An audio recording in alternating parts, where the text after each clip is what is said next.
अभी रिसेंटली मैंने अपना एक यूट्यूब चैनल बनाया है यूपीएससी विद दिव्या तंवर, ताकि मैं यूपीएससी की प्रिपरेशन में एस्पायरेंट्स की कुछ हेल्प कर सकूं। तो यूपीएससी की तैयारी के दौरान सभी एस्पायरेंट्स के दिल में मतलब कि मन में कुछ ऐसे डाउट्स होते हैं जो वो चाहते हैं कि किसी से पूछें या कैसे क्लियर करें। जैसे पहला डाउट होता है कि दिल्ली आना कितना ज़रूरी है।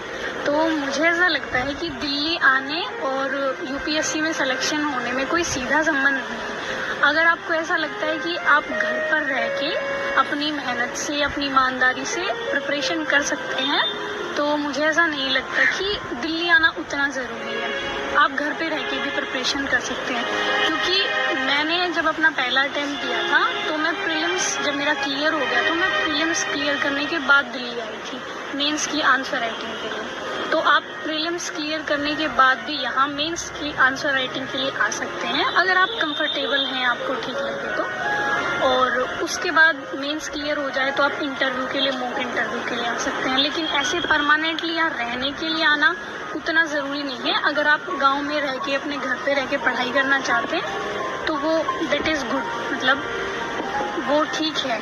अगर आप मेहनत से पढ़ेंगे तो यूपीएससी उससे भी क्लियर हो जाएगा। और जो दूसरा जो क्वेश्चन होता है बच्चों के दिल में, वो होता है कि कोचिंग लें या सेल्फ स्टडी करें।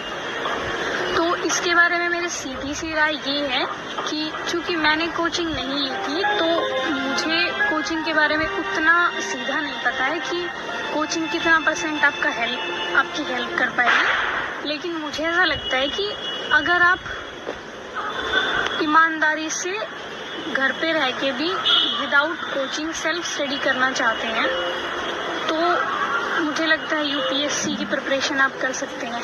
हाँ, इतना हो सकता है कि आप टेस्ट सीरीज़ ले लीजिए, आप मंथली मैगजीन्स ले लीजिए, वो आप दिल्ली से मंगवा लीजिए या दिल्ली आके ले जाइए। तो कोचिंग के लिए अगर आप अफोर्ड कर सकते हैं, आपको लगता है कि किसी टीचर की गाइडेंस की आपको ज़रूरत है, तो निसंदेह आप ज्वाइन कर सकते हैं। क्योंकि कोचिंग लेने से ये हो जाता है कि हमें थोड़ी एक डायरेक्शन मिल जाती है, आपके पास टीचर्स होते हैं आपके डाउट क्लियर करने के लिए। तो आपको लगता है शायद कि ज़्यादा ईजी होगा, नो डाउट वो ईजी होता होगा, लेकिन ऐसा नहीं है कि अगर आप कोचिंग नहीं लेंगे तो यूपीएससी नहीं होगा। तो इसलिए ये आपका अपना स्वविवेक है कि आपको कोचिंग लेनी है या नहीं लेनी है। दोनों चीज़ें सही हैं। अगर आप कोचिंग लेंगे तो वो ठीक है, पढ़ना आपको ही, अंततः पढ़ना आपको ही है, सेल्फ स्टडी आपको ही करनी है। टीचर पढ़ाएगा उसके बाद भी आपको ही रिवाइज करना है। तो आप अपने हिसाब से सोचें कि कोचिंग लेनी है या घर पे रह के पढ़ना है। तीसरा पॉइंट ये है कि हम YouTube का कैसे प्रयोग करें, क्योंकि मैंने बोला है इंट्रोडक्टरी वीडियो में कि मेरी तैयारी में YouTube ने बहुत हेल्प की है।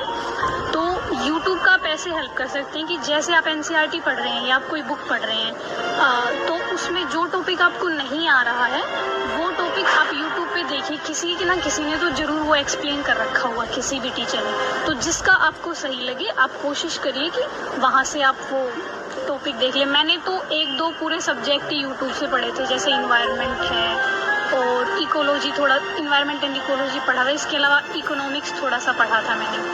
और 4th पॉइंट है डिस्ट्रैक्शंस, क्योंकि जब भी हम फ़ोन चलाते हैं तो हम जो चीज़ देखने जाते हैं उसके लिए हमारे पास बहुत सारे ऑप्शंस होते हैं। तो आप कोशिश करिएगा कि जो टॉपिक आप देखने जाएं वही टॉपिक आप देखें, उसके अलावा दूसरी चीज़ों को अवॉइड करें। 5th पॉइंट है कि जो मुझे लगता है सबसे ज़्यादा इम्पोर्टेंट है, और बहुत सारे एस्पायरेंट्स पूछते हैं कि मैम स्ट्रेटजी बता दीजिए।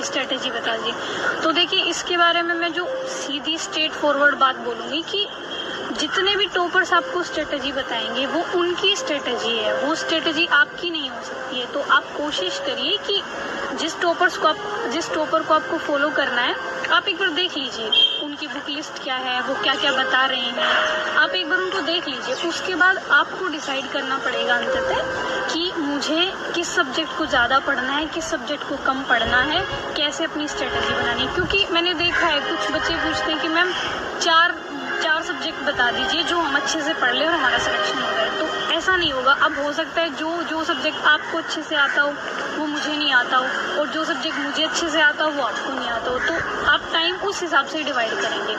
जो सब्जेक्ट मेन है वो सारे आपको अच्छे से कवर करने हैं। उसके बाद जो छोटे माइनर टॉपिक्स होते हैं उनको कोशिश करिए आप अपनी कन्वीनियंस के हिसाब से देखें कि इस टॉपिक पे मेरी पकड़ है तो मैं इसको थोड़ा कम टाइम दूँ, इस टॉपिक को मुझे ज़्यादा रिवाइज करना है, ज़्यादा टाइम देना है। तो आप अपनी स्ट्रेटजी अपने हिसाब से बनाइए कि आपका बैकग्राउंड क्या है, आपकी स्ट्रेंथ क्या है, आपकी वीकनेस क्या है। हाँ, आप देख लीजिए एक बार जो टॉपर आपको ठीक लगे या आपको जहाँ से भी जिस टीचर से सही गाइडेंस मिल पाए आप एक बार उनसे पूछिए। उसके बाद आप कोशिश करिए कि आप अपनी स्ट्रेटजी बनाएं खुद से कि मुझे इस टाइम में मुझे इतना पढ़ना है।